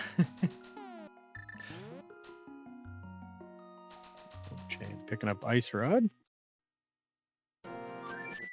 Yeah, that was a long collection segment. And I mean, I'm just saying that's the part of the run where we collect a whole lot of stuff. And it ends there at Ice Rod, usually. So Mchan is now off to Turtle Rock. The thing about Ice Rod, too, is, I mean, it can be kind of one of those annoying items because it's only used for one thing. Yeah. Exactly.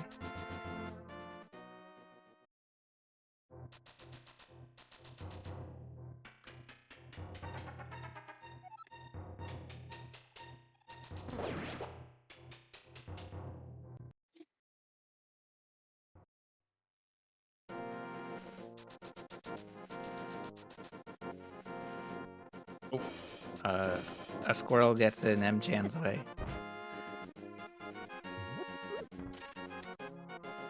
So the infamous Turtle Rock. This actually used to be one of the dungeons I hated the most, but now as an adult and have figured out the pattern of it, it's actually not that bad. I always found the Pokies pretty goofy. Like how wild their movement is.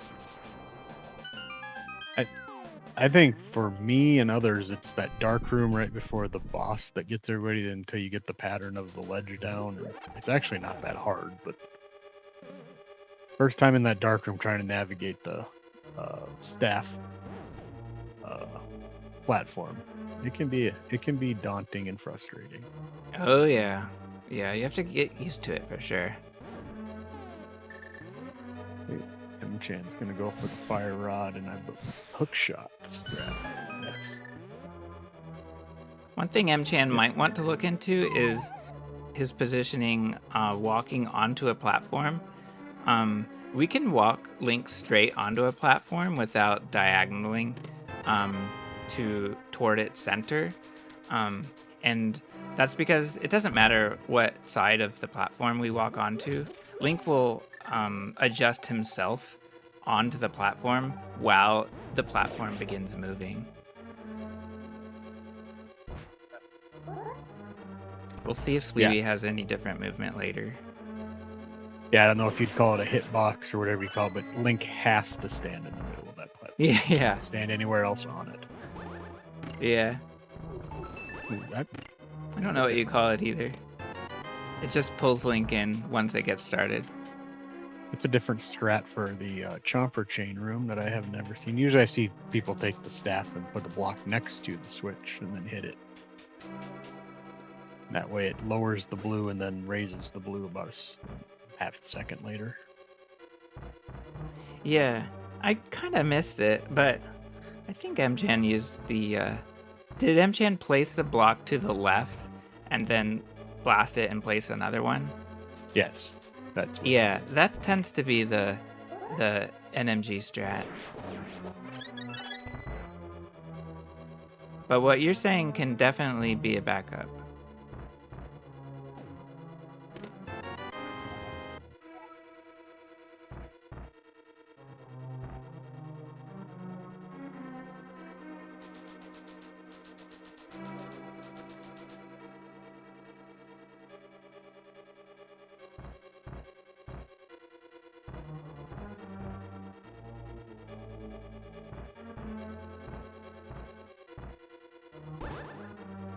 I'm highly anticipating that at the end of this race, when we talk to both runners, that the chess game is going to be a highly discussed topic. I mean, it could be. I don't know if there's a lot to say about it. But we'll find out. Maybe they do have a lot to say. Yeah, hope they'll be here for that. Mchan heading over to Mimic Cave.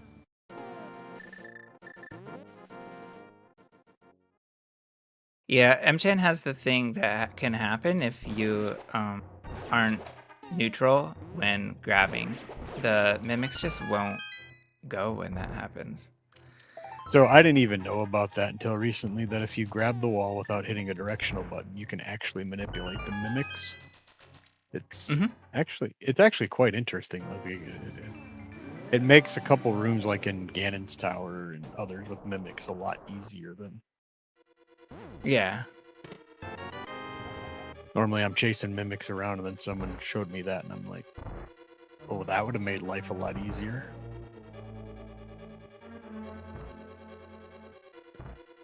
We'll be picking up bombos and now going to head back. Walk down.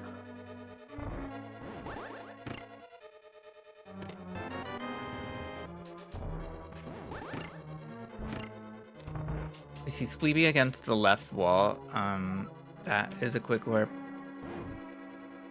But it's not always a quick warp because of the way the camera works when entering a screen. So it's a quick warp when entering the screen from the left. And that's what we do in this category.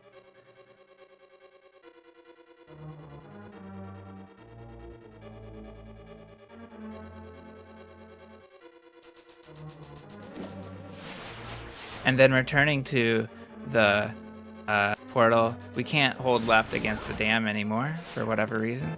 We have to be a couple of pixels away from it. I think it's 2 or 3. I could be wrong.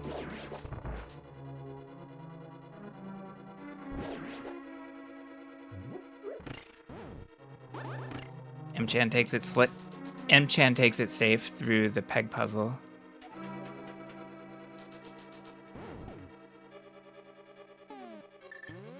And in any percent, we almost always get the magic, but we have half magic here, and we'll be fine without picking up that pot.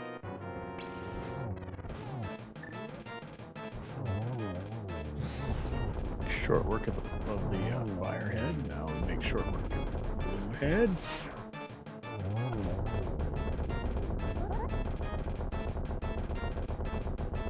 He's got himself set up pretty perfect to make short work of the snake as well. Oh, Ooh, so missed it. this is me learning now. Changing to bombs makes sense because it helps our menu movements to run out of bombs later before ice Armos. So this is a pretty good opportunity to simply waste our bombs. Yeah, because you've got, I mean, what, well over 50 explosions you've got to wait for. Yeah. So that's a cool tech to see. I'd never seen that before. Definitely putting that one in my back pocket. And Spleebie is touching blue after the switch. Always good to see.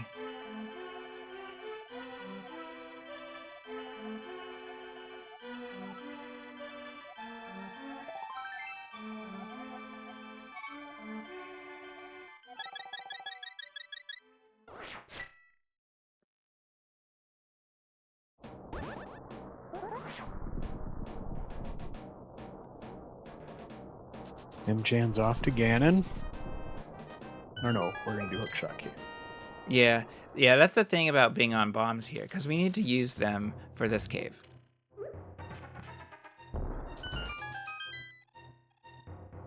Got to get that heart piece that's over on Floating Island. And bombing yourself at the wall looks a little silly, but it's really pretty fast. There's a strat where you can dash through the bomb where the bomb was placed, but it's just frames faster and the timing's hard. So what Mchan did was remarkably consistent. Yeah, it takes a lot of timing for that. It takes no timing whatsoever to pick your bomb up and press against the wall. Yeah, we also get a free heart refill after.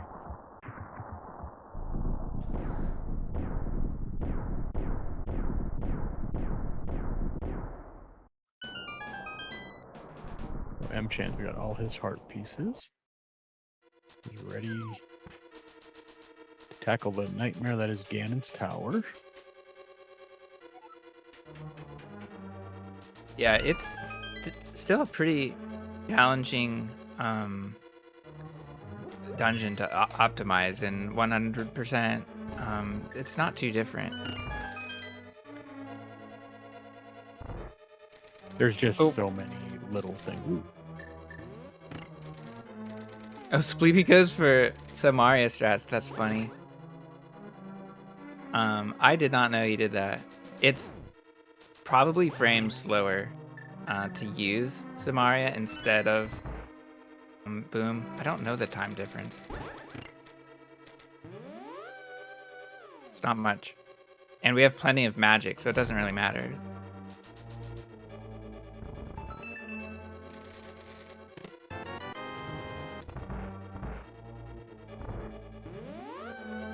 Oh, I'm talking about Mchan. I'm sorry. I don't know why I switched players in my mind. I was wondering, but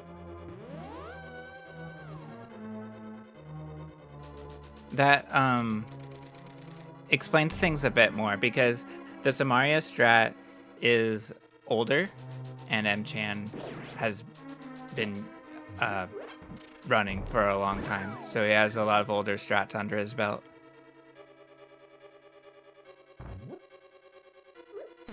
sometimes those older strats that you practiced for hours and hours, even though you may not intend to use them anymore, in situations they just come naturally.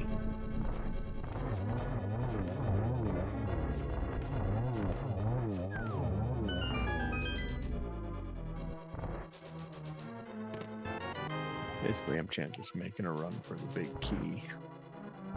Yeah, this is an important part of the run. We have to remember not to mirror out before getting the red mail. This is the last item we need for 100%. And it's really hard to get if we forget about it. Yeah, because a lot of people see those, you know, they've got some small keys and they've got the big key. And they're like, all right, I'm ready to go fight Ganon. You've guys still got a big chest you got to go open yet. And don't make the climb without opening that chest.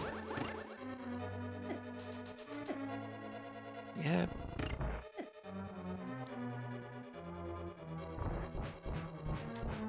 Oh, okay. Mchan uses a slash strat, which I'm a bit surprised by because there's a walking strat where we don't have to use those kinds of minor movements. So I find it quite a bit easier to simply walk far to the right. I'm not saying one is right and one is wrong. I just very rarely see that strat. Ah, yes, the classic iframes dash.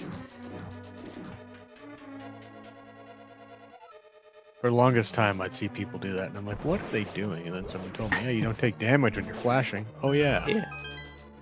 Now that makes things easier.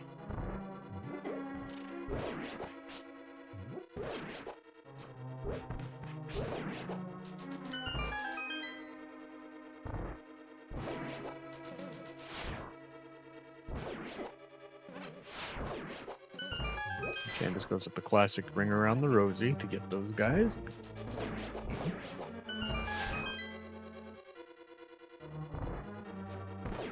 Oh, Spleebie dashes high before Hammer Bridge. I'm not sure if that was intentional, but it does take him away from danger. Oh, Mchan goes for a left-hand strat, but misses the first arrow. But he was a little too high.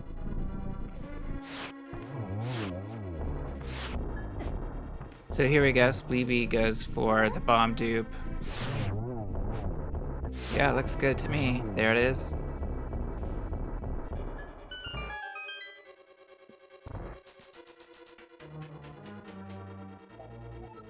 Spleebie explains it with an emote that says, "I'm wasted." Yeah. Thank you, Spleebie.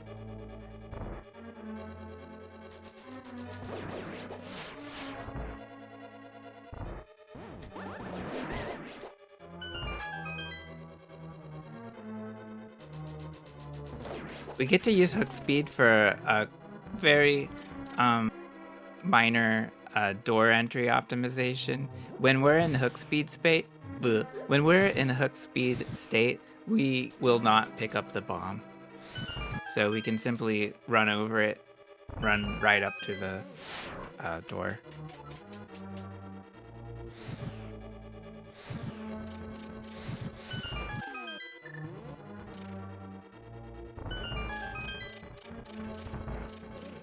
It looks like Mchan's got enough keys to where he really doesn't have to check much. This is another instance of where running out of bombs takes you to a good item. In this case, it's powder, which Mchan wants to use to max out his hearts.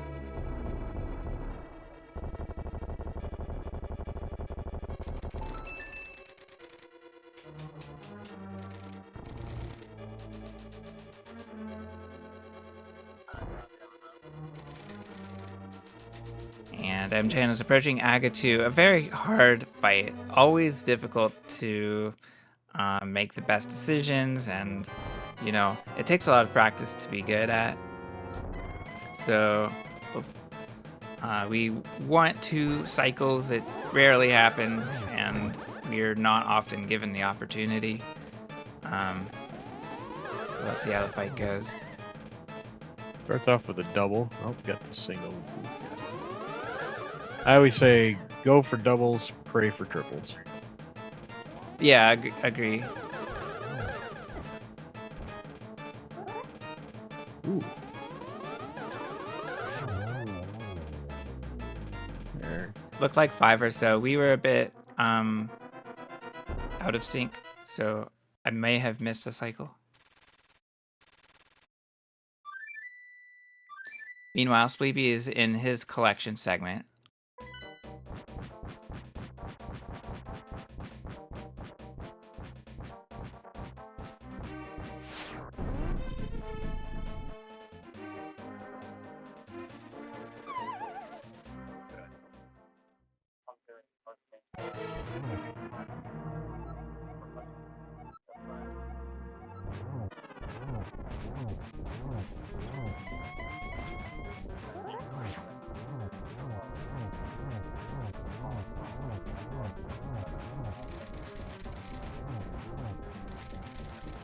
The iframes from the hook shot to avoid the fireballs. Avoided most of the bats. I kind of got him pinned up against the wall.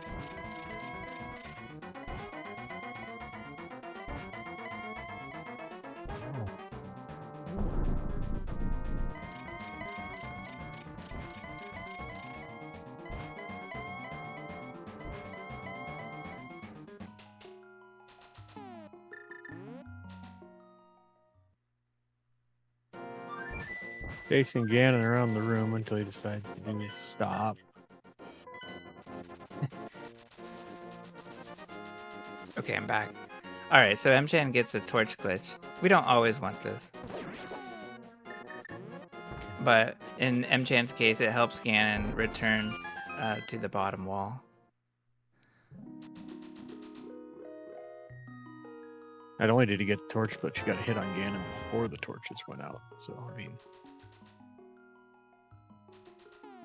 And Ganon is down. So GG's to Mchan338 for finishing out this race in first place. Good run for Mchan.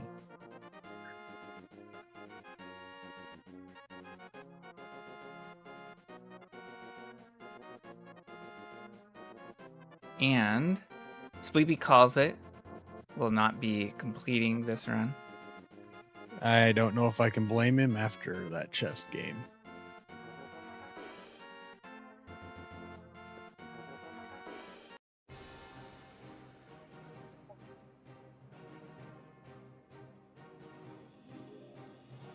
But his record. Yeah, it seems Spleebie has completed all his races until now. So that's how it goes. No need to complete a run where we are several dungeons behind and 20 minutes behind PB. Right. It's just not necessary.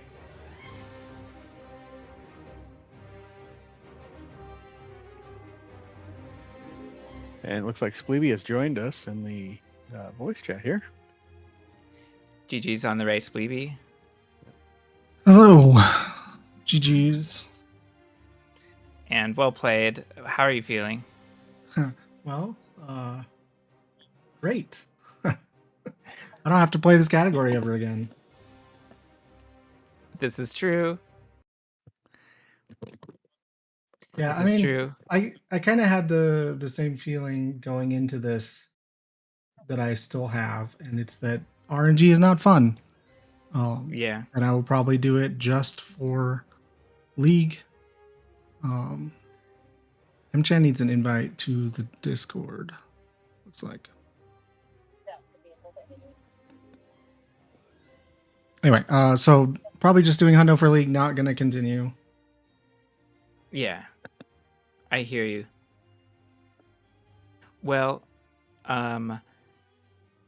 congrats on getting the most chess games I've ever seen in 100% NMG and probably the most ever recorded.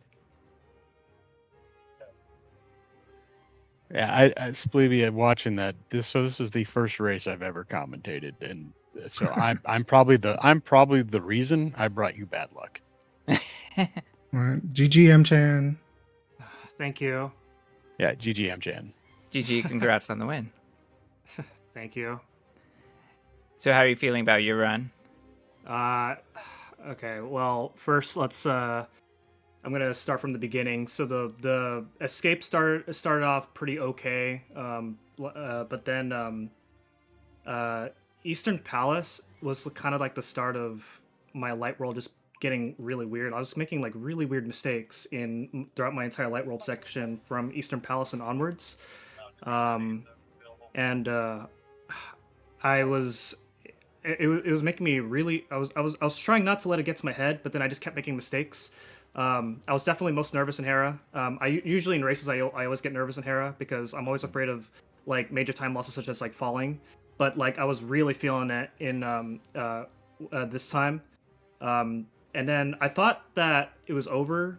I thought my nerves were going to be okay after I was done with Hera, but then I kept making mistakes in Castle Dungeon. And then I started playing. The run started to pick up for me on Thieves Town after I left chess game. Yeah. Because I actually started watching Spleebie's stream when I left Palace of Darkness to see what he was doing, what RNG he was going to get, and then after what I saw him go through, I started playing safe for the rest of the run because I knew I could win that way. But overall, I don't think the run was that good. Yeah, we noticed that you'd started to use some like older strats that we see older players use, and we were just wondering if that was just a little safer. The older strats are well, some of the older strats are a combination of just stuff that I'm used to doing because I've been running. It's just stuff that I'm used to doing, and also just as well as just playing safer to make sure I wasn't to make sure I could still get a good time. Yeah. It makes sense. I mean, I'd made the comment, sometimes you practice those strats for hours upon hours, and then when you get into a race situation, that's just what comes natural. So Yeah, I agree with that as well. So I will say, I was watching Spleebie do digging game and chess game, and when I saw how long it was taking him to do chess game, I was trying hard not to laugh because obviously I was feeling bad for him, but but at the same time it was just really funny, just seeing like I didn't see how many chess it was, but I got notified it was 81 chess. But then when I saw that he was still stuck at chess after like Thieves and Skull, I was trying not to laugh. So that's it's funny just... is we weren't keeping track, and then we noticed that Spleebie's tracker keeps track. Yeah, I should have known it was on the layout, but it took me a while to find it. Yeah. I knew that was happening. I didn't see it until it was over 40. Yeah, you ever just lose 16 minutes in one split? That's fun. Yeah. That's 100%. It doesn't feel good, but we can certainly, at least from the commentators booth, appreciate the absurdity of it in a race. I mean, I felt so bad with you. All I could do was have a little chuckle and just be like, I can't believe what I'm watching. Yeah, it really goes from feeling bad to, wait a second, I could earn some records here. Yeah. It's I think that's a tournament record though, right? Yeah, and a 100% NMG record as far as I can tell. Unless you, Mchan, know of anyone who's had more than that. I thought Glan also had 80 something. Yes, 84. Last time I heard. Yeah, okay, yeah, that's very close to record. But that was Major Glitches 100%, of course. Oh, okay. Yeah. Yeah, I don't know any higher than 81 for NMG Hundo. Yeah, so from my end, it was like I felt pretty good after pod. Dig game, when it was 8 dig games, and then chess game, it was like, okay, well, we're definitely lost. Yeah. Let's just see how big the number can go. So that was actually kind of fun. Yeah. I had made the comment that dig game was the Widowmaker usually, and well, chess game proved to be the Widowmaker. Yeah, and it was both. Yeah. No coming back from that, but we still enjoyed watching. You know, we saw Spleebie's times, you know, catch up from segment to segment. We saw gold here and there, and we saw a solid run from Mchan. So I'm happy. Yeah, it was good. Thank you, Race. Yeah. Thank you, commentary. Yeah, thank you guys for since this is our last. I believe this is our last races, right? Yes. Yeah. So, yeah, thank you to everybody putting this together. You know, and especially being part of a 100% tournament. This is something I've been wanting to happen for like over 10 years at this point, and it finally happened. So I was really excited when a 100% tournament was in the works. I want to thank both you guys for, you know, good runs, both of you. Even what we had go on.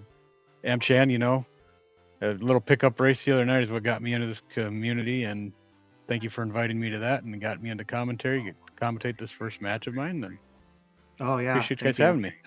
Yeah.